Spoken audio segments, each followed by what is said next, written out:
Hello, everyone, and welcome back to episode 3 of Coaching Kristy here on DeucesCrack.com. This is Andrew Beluga Whaleside, and with me is the wonderful Kristy Arnett. Hey. And we are here for a new session at 50 cent $1. And before we get started, Kristy, how'd this session treat you? Just to give us a sense of what's going to be like. Not so good. Not so good. So last time we talked, well, we went through a lot of information, nuts versus air ratio, and so I thought a lot of I thought a lot about you know balancing and learning when to c bet, because obviously in lower stakes you can c bet so much more Mm-hmm. often, and so I'm trying to apply a lot of the things that we talked about in the first two episodes, but it was it's a quick turnaround around, like we said before. We were recording the first four episodes while we're together for 4 days here in Vegas. So trying to apply it for the first time was really confusing and really hard, and I then I flipped out at the end. So Well, you guys may remember from season 1 of Coaching Christie, there was one episode. I think it might have even been the third episode. I forget which one it was though. There's one episode that we had that went pretty poorly for Christie, and oh no, that was a little that was later at on, one huh? too. It's the highest Yeah, stake that we was at one played, too. That was and maybe that was it probably was episode seven, seven. I think. Yeah. Yeah, yeah. And well, it's anytime you start putting yourself in some new, stressful, different situations, we find ourselves having to get comfortable, either with new money or with new lines or new situations. And the good thing about this, about trying to do these and understand these things, is that since no one else is comfortable in these spots, just like we are, once we become comfortable, then we can play spots where we're comfortable and they're not. Because right now it's mostly us playing spots where we're comfortable and they're comfortable, and that's why it's hard to make money against these types of things, because everyone doesn't really they don't stress out, they don't freak out, they don't do anything stupid. So with that said, why don't we just play the tape? What do you think, Christy? I can't wait. I'm sure. I'm sure. So as usual, we'll quickly do a quick rundown of who we got at our tables. It looks like we got some same sort of thing about we got some fish and some regs. See, I don't know when you sat down at this table, but on, like, let's say on this bottom left-hand table, it would be a much better spot for us to sit down when you're thinking about what seat you want to choose at a table. You usually want to say regs on your left, fish on your right, especially when the regs are tight. Because regs on your left, if you have a tight, like a knit guy on your left, that's just like an extra button for you. Because you're just ignoring them. You're not really worried about them playing. So you just get two chances to play with the fish on your right. It's a much worse situation to be regs on your right, fish on your left, because you're going to be out of position on the fish a lot more, which is going to be too bad. And you're going to be tangling with regs, which is good to get value against regs and stuff, but like it's just less good than the other way around. Hmm. So that's something to think about. Um, well, actually, I just remembered I told you about a hand when I talked to you after I recorded the session. Mm-hmm. And actually, it wasn't recorded on this video. It happened right before I started recording, Mm-hmm. which is that I made a note on him too, which showed up right at the beginning of the video. But cans on the top right table, Mm-hmm. um, it was sort of the same situation that we saw in the last episode, which um, which was that somebody raised and I three bet, Mm-hmm. and they four bet shipped like huge, all Sure. in. And last time we called, he had ace king and I had ace Yeah. king. But what was different about the situation was that he raised under the gun. So So maybe we don't three bet ace king there is the only question, right. because like once we three bet ace king, if he's going to just straight chip like that, then we're definitely not going to fold. Like Okay. we're not planning on, once we three bet ace king, we're not going to fold it pre-flop for 100 big blinds against a regular. Okay, that's what It's I was just not gonna going to ask. happen. But Okay. the question might be, is it a good idea to get value? We get good value by doing that, and Mhm. against a lot of people when they're under the gun and we're not, Mhm. we can't. So let me ask you a question then.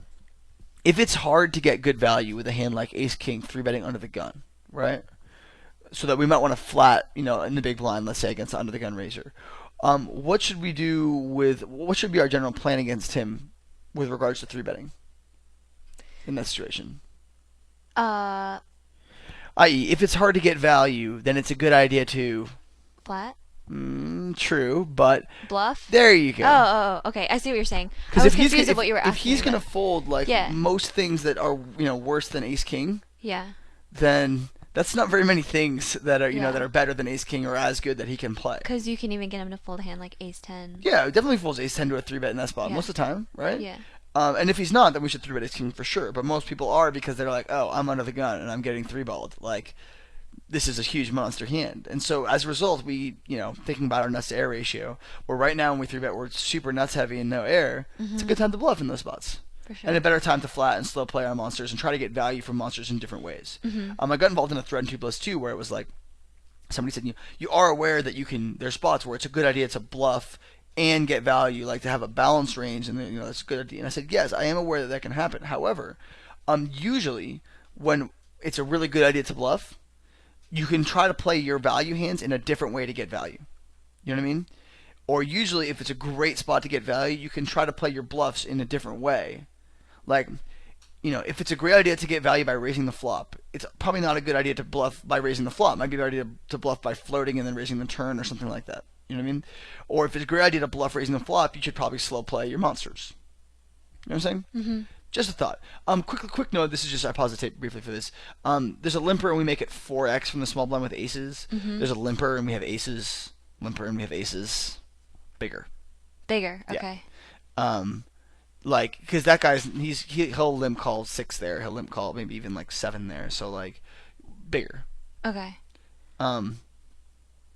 Without a doubt. And then the rest of this hand should play out reasonably straightforward. We'll just take a bet fold line the whole way through. Okay.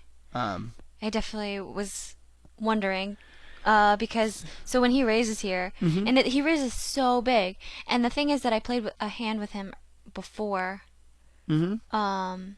where I raised with Ace King and he called, and the flop was 10 high. Mhm. He checked, I bet, he min raised, and I called, Mm-hmm. and the turn was an ace, and he overbet the pot on the turn, Mm-hmm.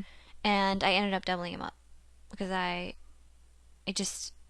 don't know. Can I fold on the turn there? I don't know. No, probably not when you hit the ace. You probably can't fold, but like, this spot is a pretty clear bet fold. Guy limps, then he makes it, a huge set of his stack. Yeah. Now there's a chance occasionally we fold the best hand there when he has like kings that he limp called and then did that with. Mm-hmm. But that's definitely outbalanced, like counterbalanced by like him having random sets and 2 pairs and straights, which are all in his range, obviously. Mm-hmm. And with the ace of clubs, like, the big draws get cut down a little bit, even though we're not super worried about that. And so yeah, good flat with the jacks there. The value from keeping this 45 guy in the pot is definitely better. And so we against a lot of people, like we were saying last week about you can 3-bet these things even though they're a little bit thin, but because people 4-bet bluff, they're not that thin. Mm-hmm. And this guy looks like he's a reg, but he also looks like he might be kind of a tight reg, albeit 16 hands. But like in the event that, let's say, we had more hands on this guy and we knew he was a really tight reg, it would be very clear to just flat with jacks. You know what I mean? Okay. Well, also on this flop when it checks to me, Mhm. so then I'm like, okay, I can get value from a 10, but I can never have a king fold. But also, if I bet there, I'm protecting my equity against, No, like, definitely bet the jacks on once it checks to you. Okay, I didn't. I know. Because I mean, the thing is, like, once Vex AT checks, he never has a value hand, okay. right? Because he would always bet a value hand into the fish. Mm-hmm. So you're beating Vex AT.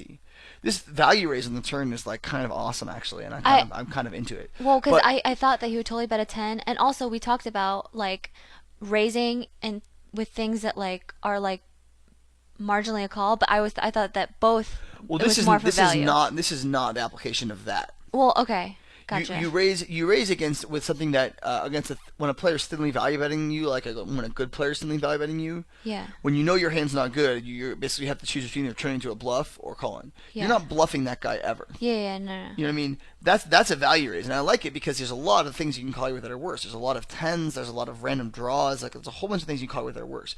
However, I would prefer just to get our value by betting the flop. Okay. Because once it checks to us, we're no longer concerned at all with Vex AT, Right. the pre-flop raiser. Okay. That is just not even a consideration in our mind. Mm-hmm. So then the question is, if he was out of the hand, if XAT was out of the hand, right, would we bet jacks on that flop for value against 45? Like, had we opened the button and he called? And the answer is, of course we would, right? So it's the same situation. We definitely bet there for value. Okay. Your bet size here with trip fives is going to be too small again. Okay. In this type of spot where somebody has checked and or whatever, they're definitely bluff catching. Mm-hmm. And when somebody's bluff catching and you've got a big hand, they bluff catch because they think that your nuts to air ratio is out of whack. That you have more air than nuts. Okay. And so when you have the nuts, you can afford to make it quite large because it's your opponent is basically up against the same range of air versus nuts anyway, regardless of how big you make it. Mm-hmm. So you might as well go for it really to be really large when you actually do have the nuts. You know what I mean? I didn't see bet that flop. Is that a mistake? Because I mean, obviously I bottom pair, but it was super dry, and I could turn like a backdoor flush draw for It's better, but it's not a big deal either way when you check or bet. I would usually rather bet against a weaker player, okay. and this guy seems to be like a weaker player, just because he will fold a whole bunch of things with equity. You have decent pot equity in the pot anyway. I wouldn't expect to be double barreling this a lot, but against a bad player, we'll stick with our like just c bet everything and just c bet all day long. Okay. Against a good player though, who's yeah, this is one of those things where it's like I forget exactly the board was like queen or It's king king nine 9-5. king 9-5. A lot of good players, things. Oh, I'm gonna try to get him to fold things like queen 10 and stuff, but they don't do that because they understand how equity works. So they'll raise those things, or they'll call, and then they'll bet the turn, or they'll bet the river, and it comes into an awful situation for you to put more money in the pot there when they play pretty well with their equity. So my general thought would be to bet against the weaker players and to check or bet depending on the good player, but you think usually leaning towards checking against a good player. I mean, checking back on the flop with draws nowadays is like super butter. It's like fantastic. No value bet with the king 10 here? Seems weak. Yeah. Because think about how many worse hands 45 is going to call you with if you bet here. Yeah. He has king X. He has queen X. He has jack X. He has 10X. He has ace X. They all call you. Yeah. And you have an open-ended straight draw, so if you are behind, you have a whole bunch of equity to catch up. Mm-hmm. You know what I mean? It just seems like it's got to be value. And this is something that I kind of expected to happen getting back into playing a little bit, is that like a lot of the, hammering on the fish stuff can when we get a little bit rusty, we can start to miss some of these things. And so this is one that I'm not really worried about. I think it will catch up very quickly. But like that needs to be like a obvious, super excited and happy about what we're doing type of value bet, Mm-hmm. Even if the pre-flop wager was Dr. Airmax and the flatter, the Vex guy behind, like, because both of them were both still in the hand also. Like, Again, if somebody checks that with flop. 45 in the hand ever, Okay, yeah, that makes sense. you have them beat. Mm-hmm. Again, three betting ace king here would be the so-called standard, but I'm really not sure against a regular if you get better value than by keeping 45 in the pot. Right. You know what I mean? Mm-hmm. I really might not even three bet like much of anything.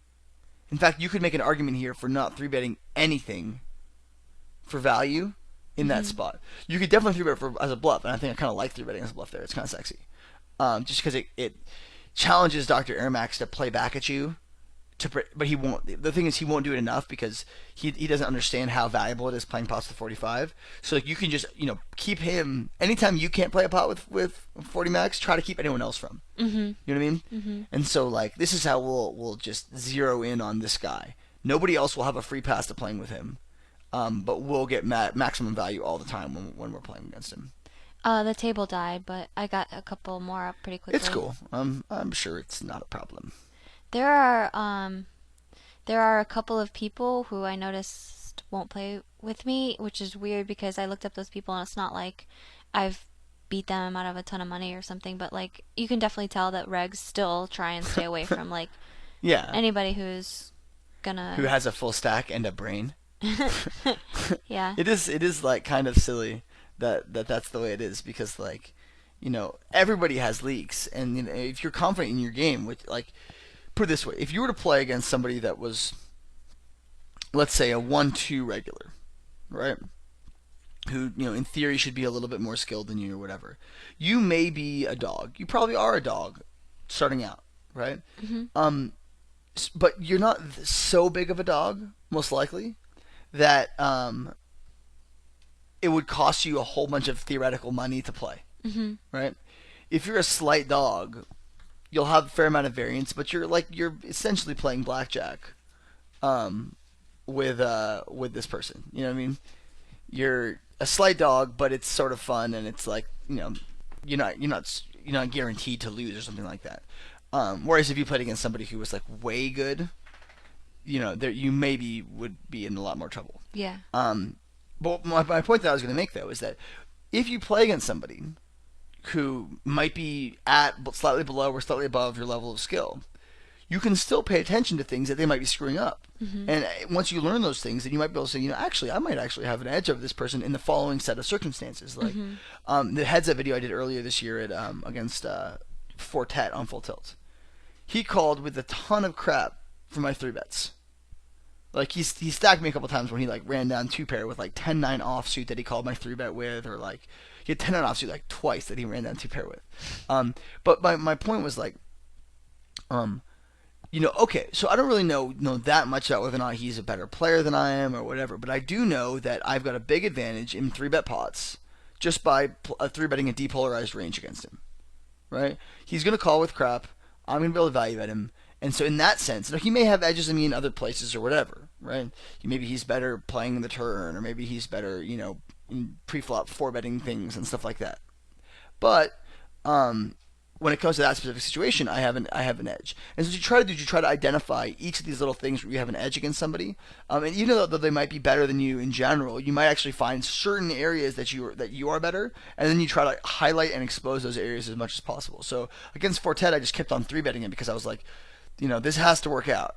And even though like I ran pretty bad in 3 bet pots, like the equity or the EV of the plays were great. Mhm. I mean, I'm getting a 3 bet in with ace queen against ace 7, and he's not folding ever, and I'm not folding ever. You know what I mean? So like that's a great thing for me to have. Okay, so we see bet this flop for value, I'm assuming. Yeah. The upper left table. Mhm. That looks good against this guy. And then I think we should just happily call this $1 bet on the river. Probably not. I mean, we're gonna lose like a fair amount of the time here, but I think we just call. We definitely win often enough to make it worth the $1 into 12. And there's plenty of. In fact, like, if he bet a little bit bigger, I might even be happier to call. Yeah. Because like if he bets like $5 or $6 there, it's way more likely he has random clubs or something like that he's bluffing with. Mhm. So no, I think that hand was played okay. Against a regular though, again, you might think about checking the flop. Or another option that would be kind of nice would be to think about going for 3 streets there. Rather than betting 1 street and then giving up, either go 3 streets or bet 1. Mhm. A lot of players are sort of get very skittish about calling 3 streets with an ace on an ace high board, with just an ace. Mhm. Because everyone knows you have an ace. And it's like, for players who are afraid of paying off, it leads to this feeling of like, man, I am getting towned right now. King 6 heads up is definitely a raise. Yeah, I was just trying to get Get a the new table 6 max table. situated. Understood. And also, just so everyone knows, I know you're not supposed to post, but I did so Just for to the get the purposes action. of the video. I was going to ignore that and just let that slide. But no, I mean, what were we talking about? 3 barreling against Oh, yeah. legs with like they don't want to call like Yeah, ace because seven. people had developed these sort of feelings of being towned. Mhm. Like they know what it feels like to get value towned. Mhm. They know that when they call like those 3 streets, like people have enough experience. Like don't do this against like a new guy or a fish or whatever, but against someone who's played. You check their PTR or something like that, and then they're like they've played 200,000 hands. Someone who's played 200,000 hands knows what it feels like to get value towned. Every time that they call those 3 barrels with like ace 5 on like an ace 9 7 4 10 board, they just get rocked. You know what I mean? They're up against ace king, or they're up against a set or a straight or 2 pair, and there's just a lot of value combos. And oftentimes people will say that even though you're starting with more air than nuts, because they don't expect you to 3 barrel that you have enough value combos by the end that there's just way more value combos than there are air combos that you would do this with. That's what they'll think, Okay. right? So if you are going to bet your king 9 there on the flop against a reg, I would rather just go 3 on the suicide. 1, 2, 3, and then make him, see if he's going to call you down with an ace. Now, by the way, in the event that he does call you down with an ace, right? Insta note, right? And never again. Yeah. You know what I mean? Which is totally fine. You look at that note, you say, okay, call down 3 street with an ace. Okay, well, check the flop now. Right? Now I'll check the flop. And then, of course, if you flop, 2 pair or a strong. Now, this may also, let's say he calls you down with ace 5. Now, let's say you show up with, ace 10 there, which normally is a thing you might bet 1 or 2 streets, but not Right. 3. Now you might be like, okay, I have this note, like 1, 2, 3. But the thing is, I really feel sort of confident about is that, a lot of these crazy suicide bluffs or whatever that once upon a time were just like insanity, right? Against regs are starting to become a little bit better because people understand nuts versus air ratios better. And so they know that when there's a lot of draws on the board and then like a lot of the draws miss, that like that's a good time to call, right? And they also, but on the reverse of that is they know that like when when there's not very many draws and the only draws hit and like it's a spot where your hands face up and they have like you have top pair or something like that people aren't bluffing there. People have way more value than air, so like that's a good time to do the reverse. You know what I mean? Be value towning when all the draws miss. Be bluffing when there's nothing to bluff with. You know what I mean? Because people understand the basics now. Back in the day, no one understood the basics, so you did the reverse. But now that people understand the basics, you go one level the opposite direction. If that makes sense. Yeah. I realize this is gonna again make it sound like you should be really spewy, and this is something too that for people listening is like, be very cautious about what limit you're doing this at. Yeah. Because the whole idea of this is against people who understand the basics of poker. Mm-hmm. We're just starting to encounter them at 50 cent 1. Definitely they're more around at 1, 2. They're way around at 2, 4, 3, 6, 5, 10. So if you're a mid-stakes guy, this will apply a lot more to you. But the stuff we talked about in Coach Kristy 1, which if you haven't watched, you should probably go. You probably have watched if you're watching Coach Kristy 2. But if you haven't watched it yet, go watch that because we talked a lot more about dealing with people who don't understand poker very well. Which got us out of the micros. You know what I mean? Mm-hmm. It got you through a bunch of rounds of the F tops tournament because when you're playing against bad players and they're just really bad, you're just like, all right, value. Okay, I win this match. Move on. And for people playing 25 cent, 50 cent, 10 cent, 25 cent, micros, small stakes, whatever, the most important thing for sure is the max value from the fish. Why the King 10 hand that we have for those guys, like, betting that turn with King 10 on the Queen Jack 3 King board is going to be the most important thing to get down. That you can't beat higher stakes if you don't do that. But once you do get the higher stakes, this is then we're going to start talking about these things of playing the opposite of what our opponents are playing the opposite of what they expect us to play. Okay, you pause the tape because you want to talk about this King Jack hand. Yes. So pre-flop I raised, Mm-hmm. got called by a small blind. Mm-hmm. Now on this flop, I mean, we sort of talked about it yesterday, Mm-hmm. like I could bet for value against a flush draw and get called, but if I want him to fold, like small pairs or things that have me beat, Mm-hmm. and we talked about like whether it's better now or later, Mm-hmm. and also I just I thought that it would be Well, later. let's just erase the value idea because the value idea is too thin pretty clearly. Yeah. Yeah. If our best case scenario is getting called by 9-10 suited, which has us, is still like drawing to 15 outs or 14 outs or whatever. Mm-hmm. That's not a great Yeah. thing for us. This is much better as a bluff. Trying to move him off of pocket 3s, 4s, 5s, 6s, 7s, maybe even like And 9s, 10s. those are the only hands I felt like I could bluff them off on. Sure. But so that's why I checked the flop and was gonna bet the turn, or like should those hands be like bet flop and bet turn? Because I mean he is sort of a reggish player. It's not like I got in a few hands with him before and will later, but Again, this is not a bad spot for us to go 3. okay. Because like again, we have equity, so in case we have this backdoor flush draw, which as it comes here, it's I like a flop bet here and then 3 on a heart turn and then no 3 on a non-heart turn. You know what I mean? Like give up on a non-heart turn. Excuse me, I'm gonna sneeze. I think this is gonna be awesome. First ever recorded sneeze on camera.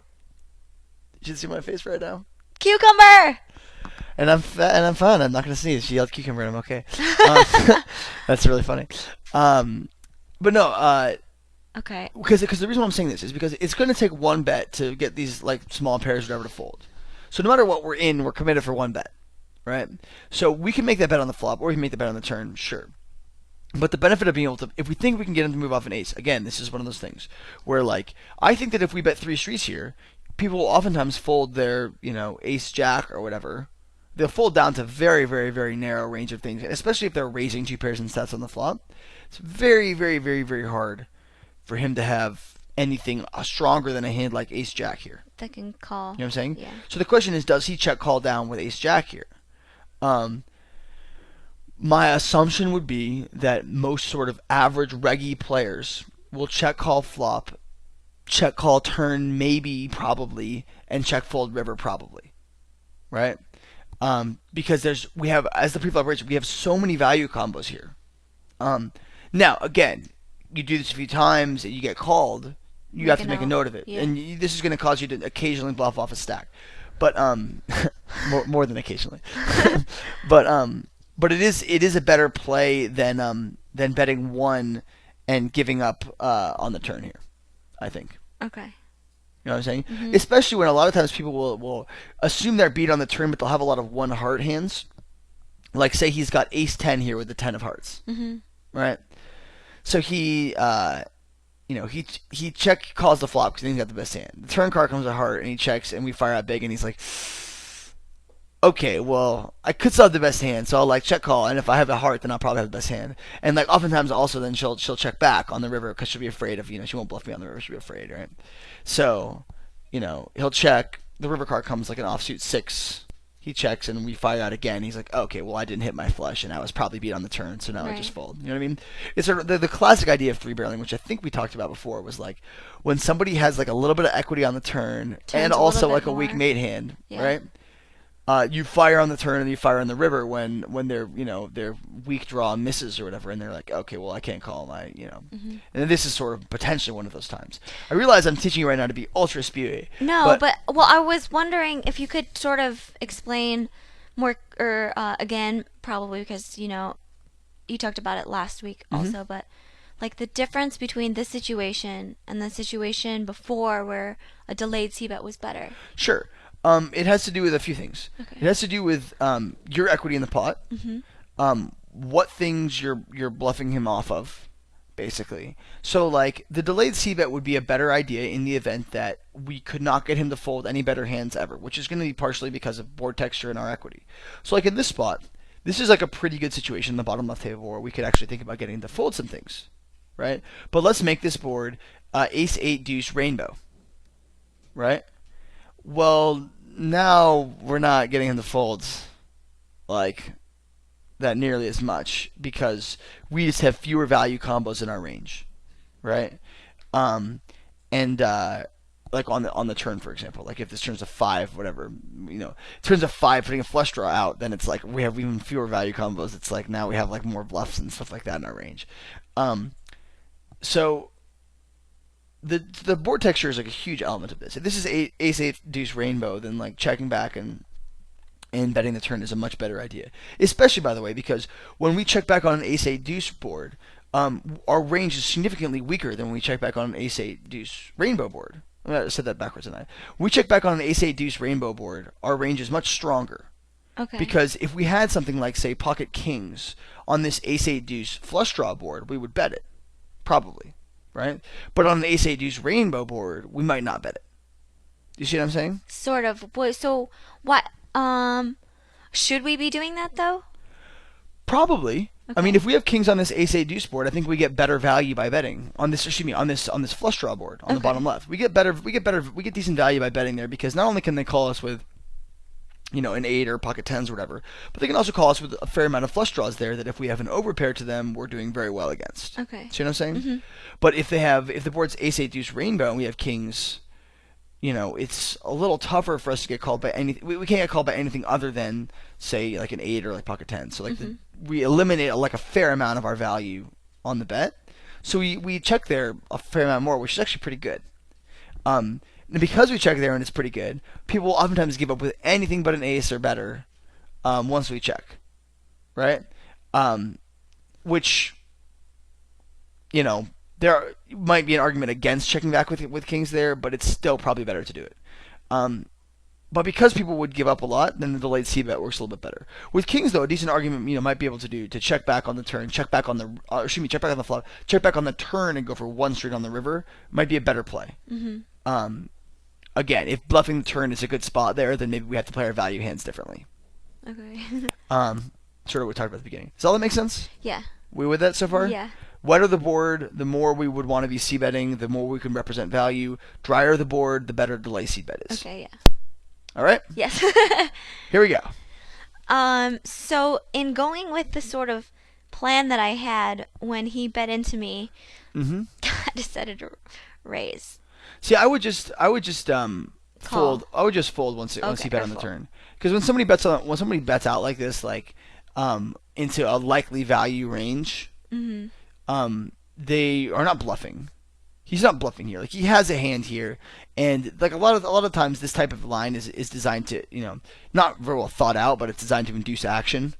It's like, okay, well, if I bet here, like, I'll get peeled by things with a flush draw or raised by them and all these things. So, like, I think this is like a good opportunity for us to spew off a stack horribly, which I think might be about to happen. Not the whole stack. I mean, so one of the things, like, obviously, I'm learning better these days to. Oh, where's my mouse? Okay, got it. Learning these days to try and I actually take into consideration what my hand looks like, because I mean, obviously, when you're playing against someone or lower stakes or bad players or live, they don't really care what you could actually have. They just care what they have. So, by the way, let's just talk quickly about this hand, because that's like pretty interesting. So he shows up with ace king there. What does that tell us about our general plans about three barreling this person there in that spot? It's not good. It's not good. This is the kind of thing that I like to do in his shoes. That's kind of a good play by him. I like to show up with like a much stronger hand than I'm expected to have in a spot like that, and give my opponent to either value own themselves or bluff themselves off in a spot where my hand is much stronger. Now, he horribly misplays the turn, in my opinion, because You should 3-bet? I mean, no, in the turn he should check call again. Oh, okay. Because like against you it worked out pretty well, but like against against a better player, no offense. Thanks. That's something that turns are really easy fold. Like, he bets out on the turn, and it's just like, okay, well, I could definitely have a flush for sure, and all kinds of two pairs and sets like that, and he's gonna put money into that. Like, he's not folding. He's got like a good hand. You know what I'm saying? So I just fold. But if he checks there against somebody who's more aggressive and good, like, it's really likely to just get me to fire off a ton of streets there. Like I was suggesting that you do. But that's okay. Even if we, let's say, fire off a bunch of streets there and we get called by ace king, or this happens, which would have been the same thing, right? We just put a note like, calls with strong hands from the blinds, like, maybe not a good spot for us to three barrel. You know? If we thought the strongest hand you can have was ace jack there, it's a great spot to three barrel. If we think that he is, ace king in his range, then three barreling gets significantly worse. We clear on that? Yeah. That good? Cool. Yeah, but the turn is just like it's just like a very simple fold. Another example of this, like a sort of similar example, would be this: a guy raises and you three bet ace king on the button, and he's kind of a weaker player-ish, but he's a weak reg, and he calls out of position, and the board comes down 7-6-3. And he donks into you for like half pot or like 2/3 pot, right?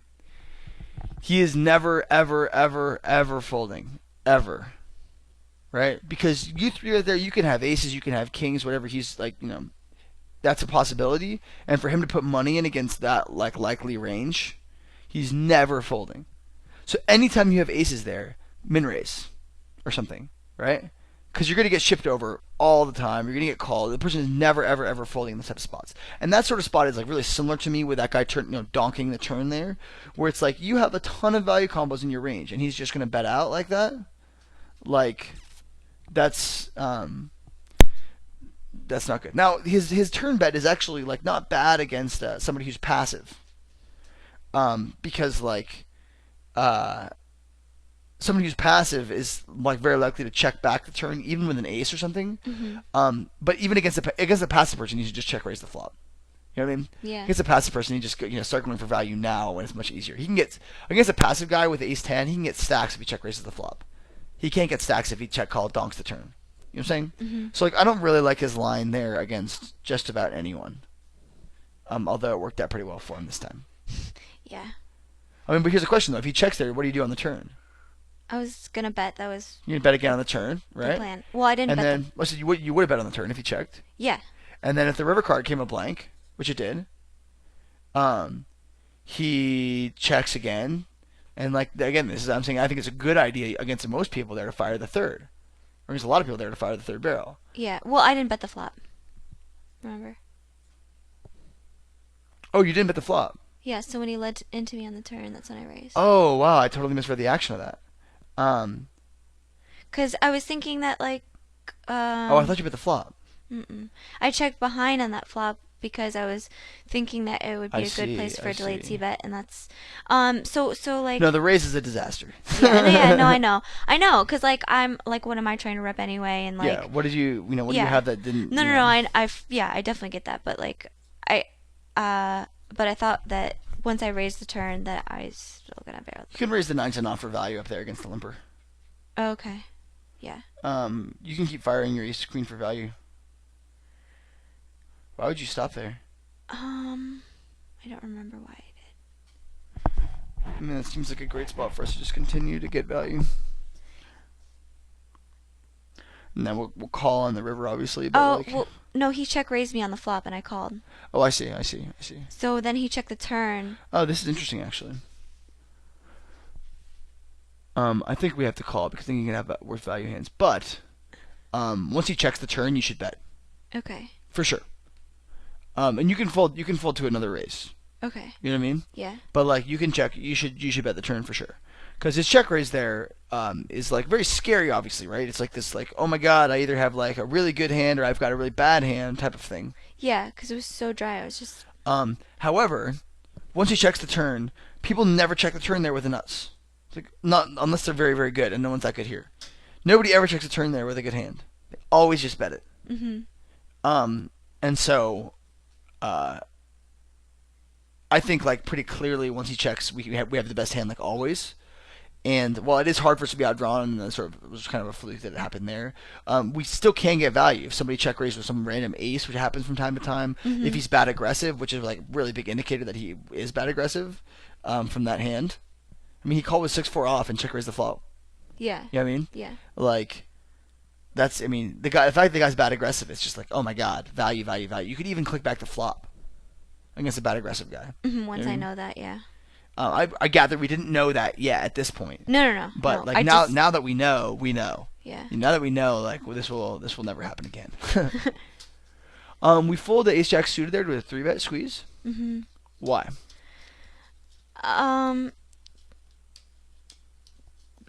Well, just because I didn't think that it was. You're good close enough. to getting a good answer. You're close to getting a good answer. Oh, to call. I don't know. Why not? Because I think that I have no other reason to think that he's like 3-betting. I mean, he was a good squeeze spot, so I mean, I guess his range is a little bit wider, but So here's my thought. Oh my god, why are we checking 3-8? Oh no, okay, we're out of position. Never mind. It's fine. I check called that flop when I Yeah. when I called because there's a fish in who limped. Yeah, I saw the action, and that looks good so far. So the question is here: is it better idea to check raise the turn or check call? What do you think? Check call. Good, me too. A few reasons. Number one, people oftentimes fold their like random pairs or over pairs to a check raise on the turn because they've been coached into this whole beluga theorem thing. But the other reason is that he's like against a reg. Regs are more likely to bluff it off or value it off than they Yeah, are exactly. to call it off. So like this king is like a great card for you, like a fantastic card for you.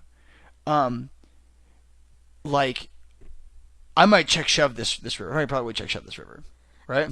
Well, okay, at the time I was thinking that if he was bluffing or value betting, I didn't think that his value bets he could call with worse. Yeah, but I think we're very unlikely to be behind, and I think that it's very possible that he can call us with something like king queen or pocket aces. You know what I mean? Yeah. Just because these things like those would be the hands I'd be going for, especially once he bets half pot on the river.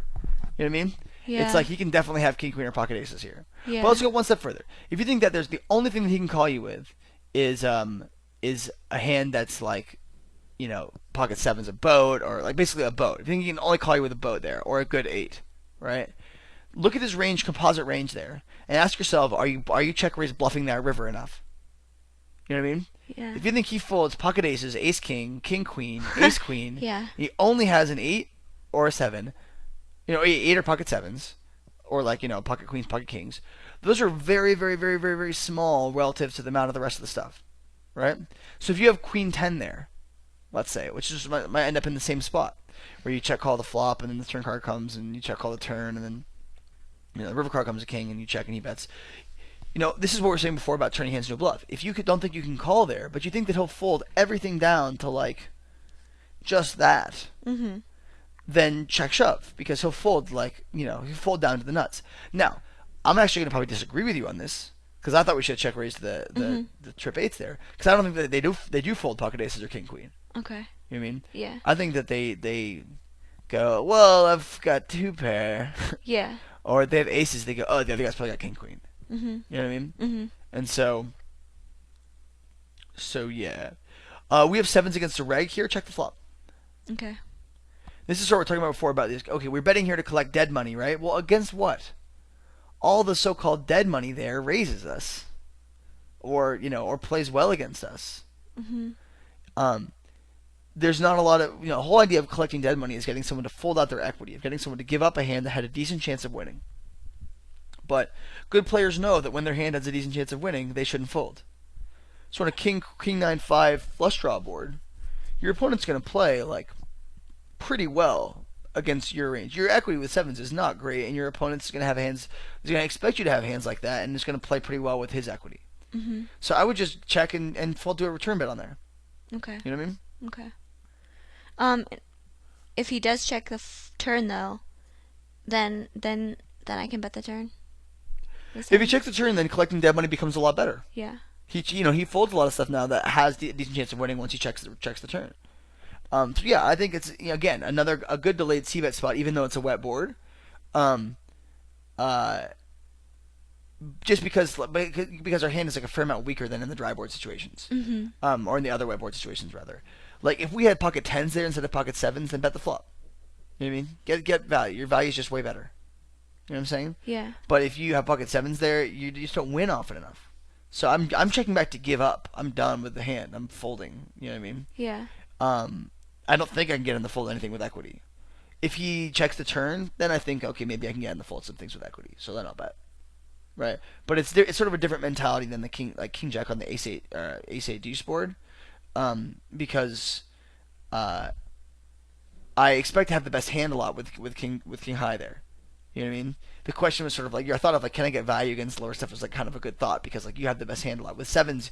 It's sort of a little sketchier whether or not you have the best hand on a king 9-3 board or best equity against their range rather.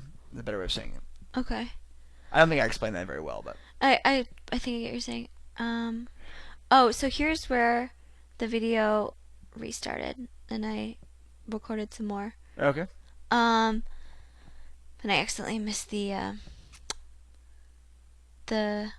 post, but It's cool. so a couple of what we were talking about was the ace jack. We didn't really get to talk about that because we started talking about the where I had trip eights. Yeah. So when I had ace jack on the top right and I got flatted on the button and then someone squeezed in the big blind. Oh, the ace jack suited. Yep. Yes. So if I think that he is depolarized and he has got If you think he's depolarized, then it's a fine spot to fold. okay, but But if it I've depends seen how wide his depolarized is. Sorry, Okay. go ahead. You're talking. I'm interrupting. oh no. But so okay, so if I thought he was depolarized, then I should definitely call, right? Like It depends how wide you think he's. Or if you think he's polarized, you definitely call. But I doubt that he's polarized. I doubt he has 7-6 suited because like it would be suicidal to 3-bet 7-6 suited into a guy who's likely to call you on the button like this fish guy on the button. Some people still do it. You still see it sometimes, and like that's like a note I put like a what the fuck note on stuff because it's like, why would you do that? Like, why would you 3-bet 7 high into a guy who's going to call you? This kings is an easy bet fold on the turn. Just muck, muck, muck a duck. Yeah. I didn't want to. I know. I know you didn't. But you're right too. I know. But anyway, what I was going to say though is getting back to the ace jack suited hand. Mm-hmm. If your opponent is depolarized, so if they have good stuff in their range, right, then it becomes a little bit scarier to flat with ace jack because their hand wins a little bit more often and it becomes a little bit more dangerous. But the question that I would ask myself is how thinly does this guy go for value against the fish on the button? Because if he's 3-betting like ace 8 there, or like king 9 off there, which is stuff that I like to do, for value against the fish there, then flatting with ace jack is great. You know what I mean? If he goes, it just depends how wide he goes. Again, this 14-9 type of guy who's gonna 3-bet there, then we just muck all day. We're just like, okay, you're not exploiting the situation, right? The situation is you could get all kinds of thin value from the fish here. You're not exploiting it because you're folding things like king 10 or king 9 or whatever here, and you're just folding them, right? So we're not gonna get exploited by you, but if we fold here, we just get out of the way. Yeah. But let's say you're playing against me there. Let's say you open button calls and I'm in the big blind and then I squeeze there. You would be out of your mind to fold ace jack suited there because I just have so many worse value hands that I'm going after the fish with. Uh-huh. Right? And this is actually something that can at times be called a two-way bet. Where if I think that you're going to play kind of scared money and weak tight and stuff, I could take ace 8 suited, 3-bet, bluff you, and value bet the fish at the same time. Yeah. You know what I'm saying? Mm-hmm. Like, you're going to fold because you're afraid of getting stacked by me when I've got ace-king, and I know that, so it's like, I have a free walk there. And the fish doesn't care what's going on, he just wants to see what happens on the flop, so I get all kinds of value from him doing that. And like, I have a huge advantage there if you don't defend. So against me, flatting there is just great, because you get to play a pot with the fish too, you get to play a pot against the range that you do pretty well against. Will you get stacked sometimes if you have, like, if I have ace-king or something? Yeah, but we talked about this in the previous videos where it's like, if you're up against a aggressive player, I was about to call myself a bad aggressive player, but if you're up against like an aggro person, and they're playing loosely, and they get a big hand, you're gonna lose money.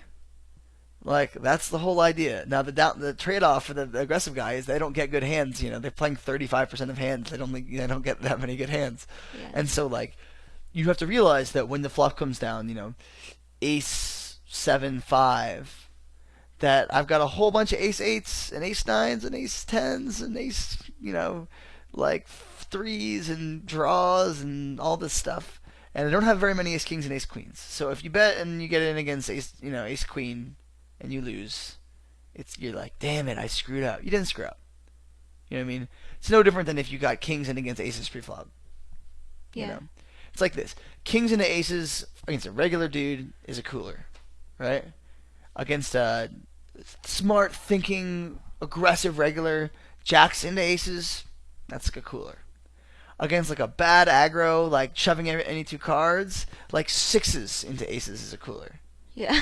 You know what I mean? Yeah. Like, if he's shoving like ace 4 and like 7-3 off and you get pocket 6s, there's no way you're folding. Yeah. No way. Right? Yeah. But in the event that he happens to show up with pocket aces that time, you just like put a gun to your head and be like, "What? This is so stupid." But like, that's the way it is. Yeah. So I think that against a lot of people, to get back to the hand question, I think that against a lot of people, folding ace jack suited at 50 cent one is fine. Mm-hmm. Just because they don't exploit the situation. They are pretty nitty in those spots. They like would rather flat and play cautiously. They don't exploit the fish. They don't get after the fish very well, because if they did, they wouldn't be playing 50 cent one. Yeah. You know what I'm saying? Yeah, definitely. But the other question I had was that so I'm getting more comfortable playing pre-flop, which so we're working on post-flop. But the thing is that I think a lot of other people are understanding a little bit more how to play pre-flop, but not post-flop. And we also talked about in other videos, sometimes 3-betting someone just to find out how they're going to react to 3-bets. Well, what about the case where I maybe flat a 3-bet to see what they're? I mean, obviously that's more money to like be investing in. Understood. We prefer to not start off trying to find out what someone's doing like, with crap. Yeah. It's much easier to figure out what someone's doing when we actually have a good hand. So in this sense, like before we have any real concrete reads, it is a better idea to play tightly. Hmm. This is sort of something that I disagree with some different people about. It's a little different in Heads Up, where people are playing loosely, and so like the question isn't whether or not they're playing loosely. The question is like, what are they doing with their loose stuff? Um, but in this spot where it's like, we don't know whether or not he has like a really strong range for this, we're better off waiting and seeing, because we have to assume that some random 50 cent one grinder doesn't have a super crazy wide range for three betting in something like this. Now he may, but we should probably wait to find out. Hmm. So in this sense, I don't actually really mind the folding ace jack suited there against your average unknown guy at this limit. I think that's fine.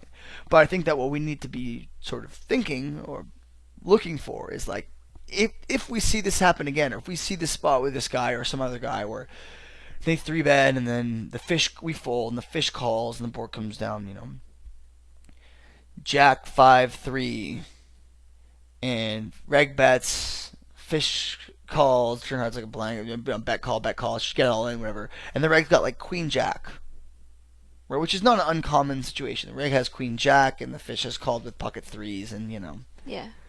um, we see that, we immediately make a note that this guy is going very wide depolarized for value against the fish, and then we never fold ace jack in that spot. And that's like a very quick thing to discover. So we don't even need to be in the hand. We just have to sort of be looking for it. Um, and we oftentimes are reminded to look for things like that when we get in those spots with ace jack, where we're like, what do I do?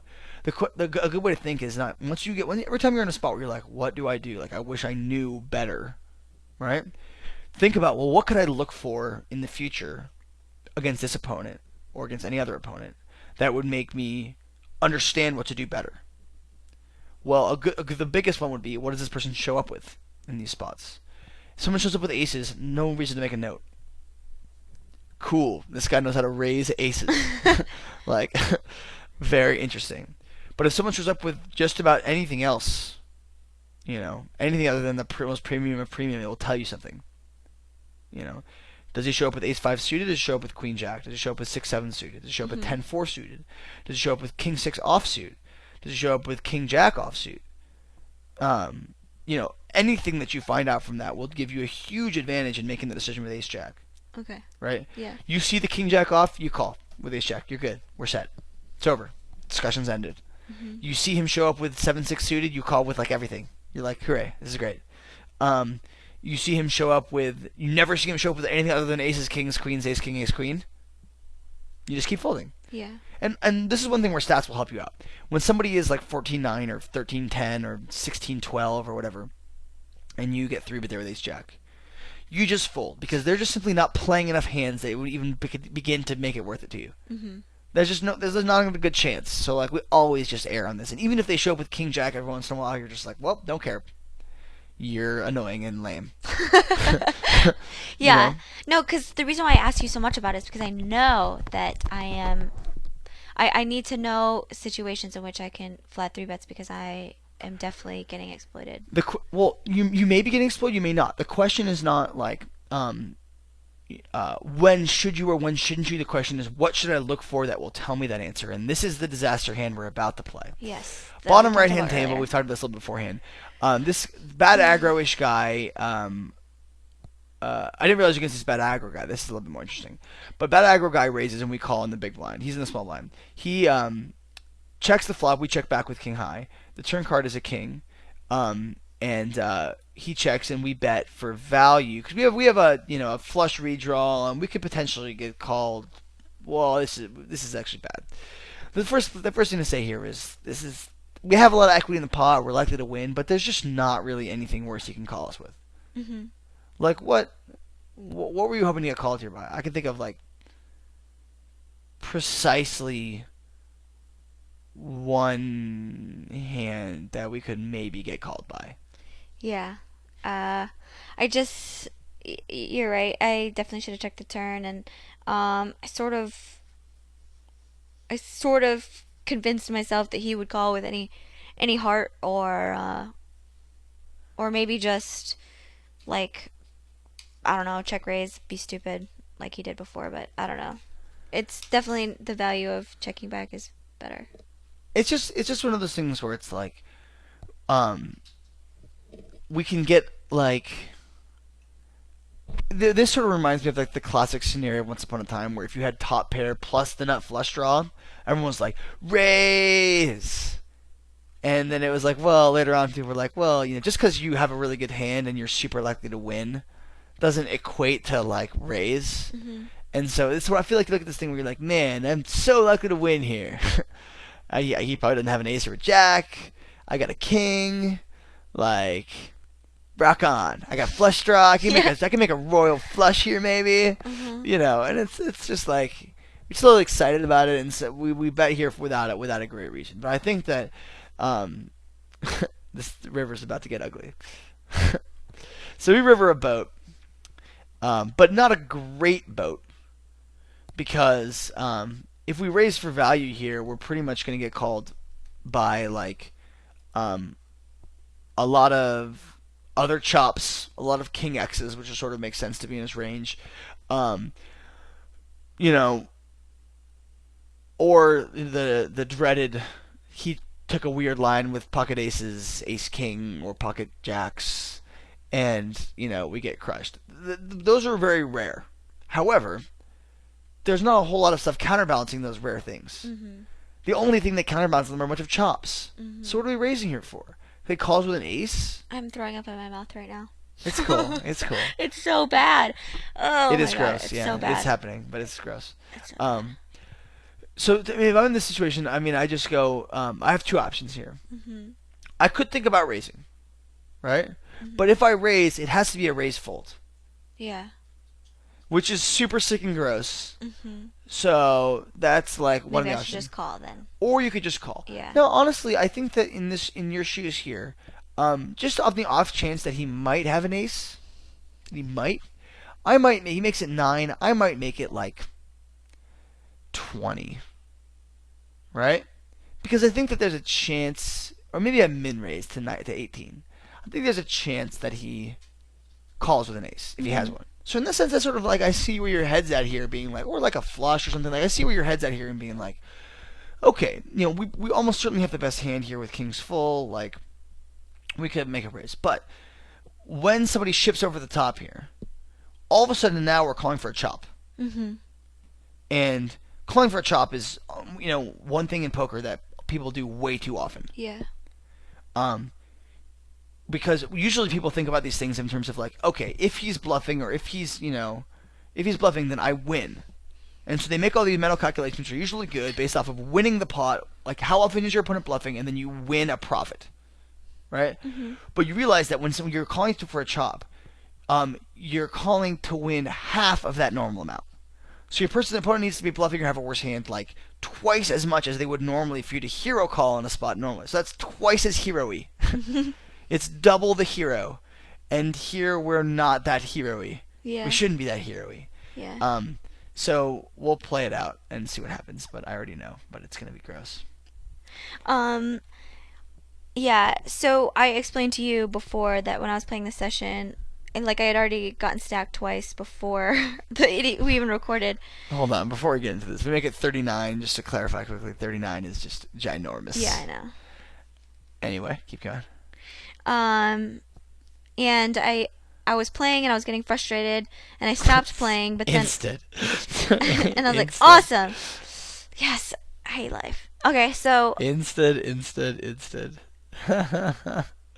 I'm sorry, Kristy. I should be laughing at you, but it is kind of funny. I know it's so bad. It's okay.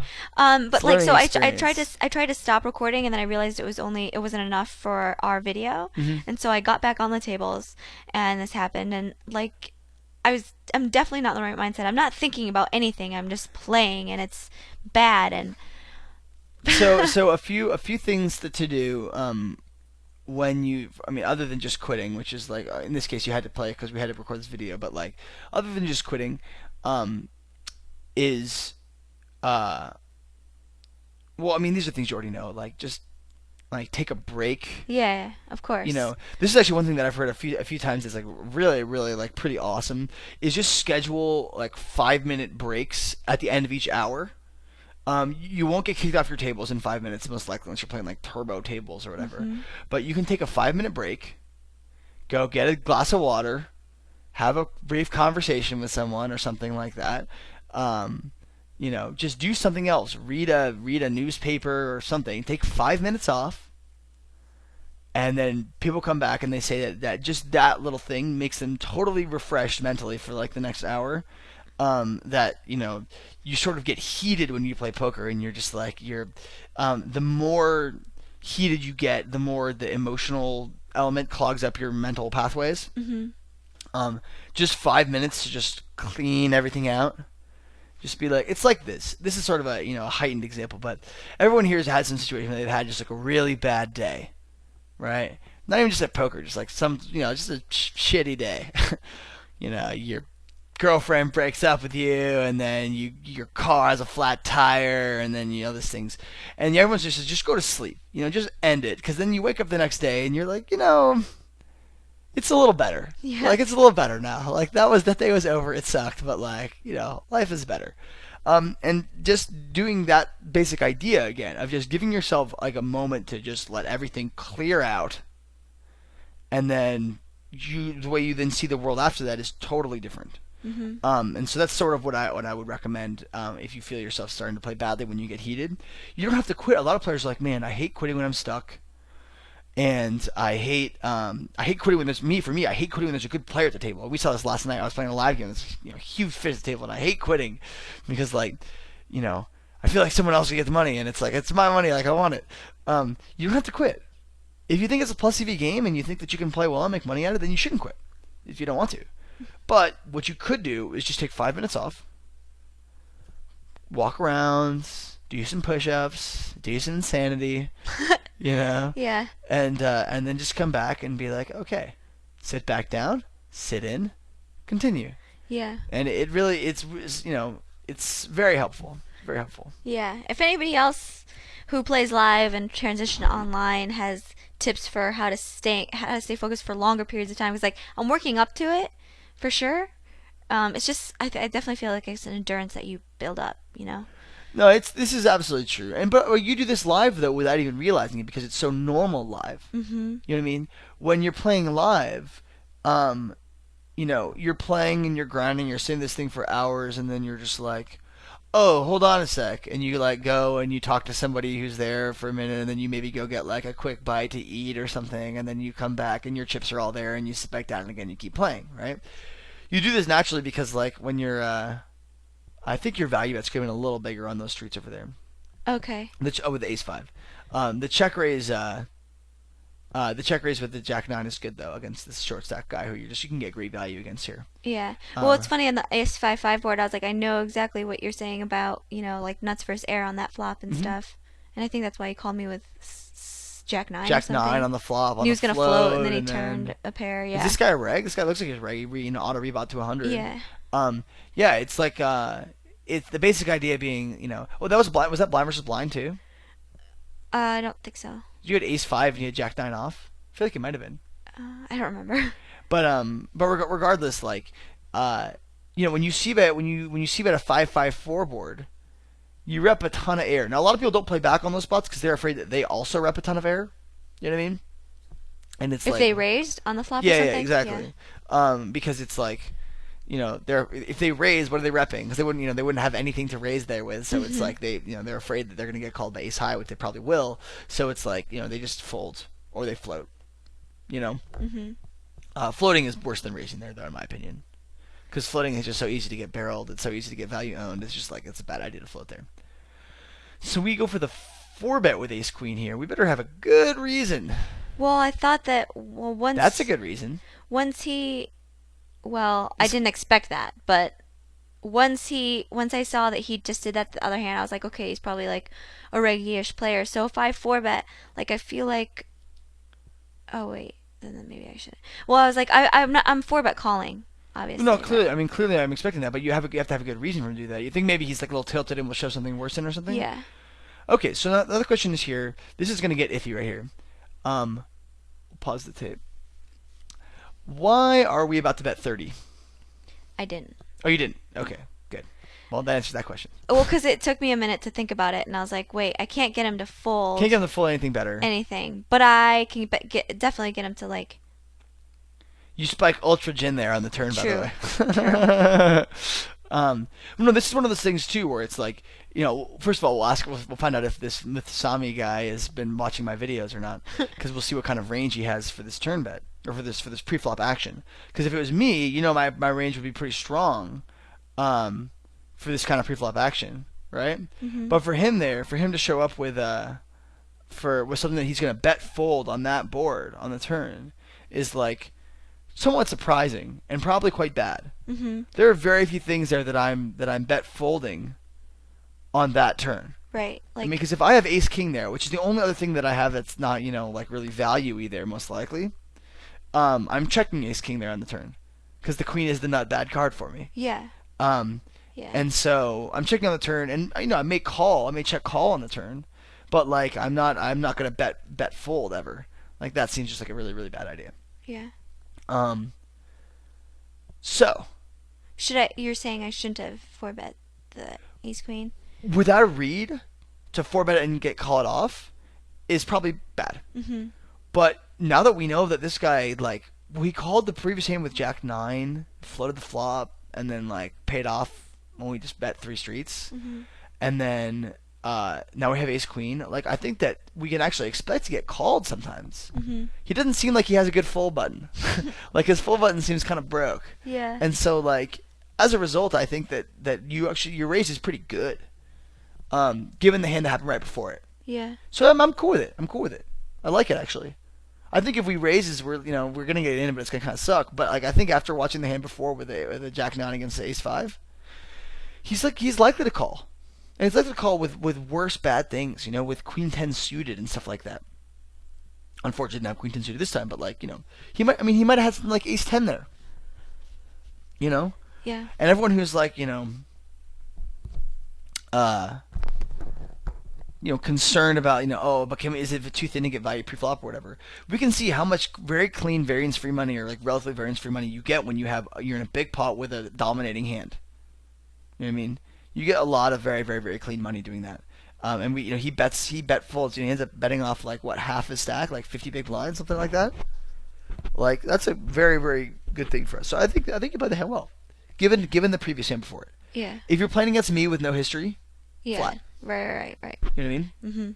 Although, actually, technically against me, if you're playing against me with no history, you should probably still 4-bet, because I'm going to check fold on all ace or queen high flops. And then I might screw up with my ace queen, or with my hand if you 4-bet me. But no, that's it's kind of interesting and funny to think about, like, which, what do you do What do you against do? what do you do Yeah, against two, because it goes all kinds of different directions. Yeah. But like but no, against this guy with the reads we have on him. But like I would, one thing I'm noticing here is there's not enough. We've seen a few things that have surprised us, but there's no notes on this guy. Yeah. You know what I mean? Yeah. Like there's no, like, live is a little different, because live you remember things a lot more distinctly, because it's way less of a. It's got way more character than an online game Yeah, does. to There's way remember. more people. There's faces and personalities and situations, and then the floor guy came over and he all this stuff happens. But online, it's very easy to play the session, then forget all about it, Mhm. then be in the same spot against Muthasami with Ace Jack, and be like, what do I do? Do I call or fold? And it's like, no, you 4-bet him, because he's going to call you with, like, 7-8 suited and stuff, and you get it all in on a jack high board regardless. Yeah. And it's like one quick note, we'll just do all this. Called 4-bet out of position with weak hand. Done. Floated 5-5-4 with jack 9. Done. Hover your mouse for a second whenever you play against the guy, and you're like, oh, okay, all this stuff happened.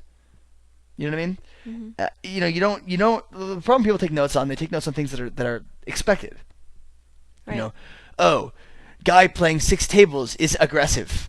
Yeah. Like, great, that's not really helpful at all. But guy playing 6 tables, flats 4-bets out of position with ace king. Good to know. Aggressive dude, 3-bet, 5-bet shipped, 7-8 suited on the button with no history. Okay, my pocket 9s is now the cheddar. Yeah. I raise my pocket 9s, and now he 3-bets me, and I'm just like, rock! Because, like, I 4-bet, and he's just like, ace 4 off, we're going, bam! Or, whatever he has, it's just like, without those types of reads, we don't know what we don't know, really know. And when we, especially when we're playing it somewhere like this where the player pool is huge, um, it's really mandatory that we do some of these notes. You play higher stakes. You play 5-10 or 10-20. You play against the same people every day. Mm-hmm. You're like, okay, well, I kind of know how Ansky plays these spots because we played for 3 years and I know him very well. Or, I think this is a snap call against Vanessa because she's out of her mind. Or, whatever. You know the people, but like here we don't see them enough that we can afford to not take notes. Okay. Mm-hmm. Is that the end of the video? Yes, we are. And I think that's like right about we're out of time too. Cool. Well, that worked out quite nicely. Um, yeah. Hopefully you guys enjoyed this. We got a pretty good discussion, I think. It wasn't. You told me you made it seem like you're just gonna get absolutely slaughtered. It wasn't Well, as I forgot bad that I as- had lost the first two buy-ins with Ace King versus Kings, and then the Ace 10 versus Ace King right before I started recording. I didn't realize it was Yeah. right before, so. Well, this wasn't as bad as we thought. The only really really really big Yeah, disaster totally hand smashed was in the that king hand. queen, hand. But that's something that's like, I feel like that's a learning enough experience that like, both about managing yourself when you're like a little bit frustrated, but more importantly like, not playing to call chops. Yeah, Calling chops is like really really really really really bad. yeah. So like even if it's like, you know, it would have to be a huge pot and a very small amount to call, and a very, very, very large likelihood of a chop Yeah, to get me to call for the chop. You know what I mean? yeah. Um, just something to be aware of. But other than that, no, I think that like, the other hand that was kind of bad was the King Jack hand where he had the heart, where Mhm. he donked the turn. Mhm. If somebody doesn't give you a good indicator that they want to play, the best indicator of somebody saying that they have a good hand is by them being aggressive into a strong range, right? Mhm. So when somebody check raises you on the flop, that doesn't mean that they want to play. They have a good hand because like they're check raising into a perceived weak range, right? Yep. But it's like this. Let's say you raise, I call on the button. You bet an 8-7-3 flop, I call. Turn card is a 4, you bet, I call. River card is a deuce, you bet, I ship. Right? Yeah. Against all but the craziest, I have a really strong value hand because I'm raising into a very strong perceived range that's going 3 barrels on the street for like no reason. You're just going 1, 2, 3, and then all of a sudden I'm shipping into you. Well, you can have sets and straight. You can have the nuts. You can have everything, right? So in order to so you basically have to assume that I'm very strong there and get out of the way most of the time. Same way here, you bet this flop like you have this sort of like weak range type of thing, but then he donks into you on the turn. Like this is not a line that's like I'm playing back at a weak range. This is like I'm hoping that you don't check back type of thing. You know what I mean? I'm hoping that you don't fold type of thing. Um, Now, by the way, conversely, great spot for me to bluff into you on that. If you fire, and I ship at the river, because if you fold everything but sets, that's pretty good. Unless you have only sets, in which case it's pretty bad. But just a thought. So oftentimes there, let's say if I have like on this 8-7-3-4 deuce board, if I have like say 8-6 suited and I peel the flop and then pick up a gutter and peel the turn, like you bet the river, like calling's not an option. I'll either ship or fold that. All right. Okie doke. Cool. Well, that will do it for this episode of Coaching Kristy. Hopefully you guys enjoyed it. We will see you guys next week here on deucescrack.com. This has been Andrew Beluga Whale Sideman and Kristy Arnett. Good luck. See you guys next week. Bye. Alrighty then.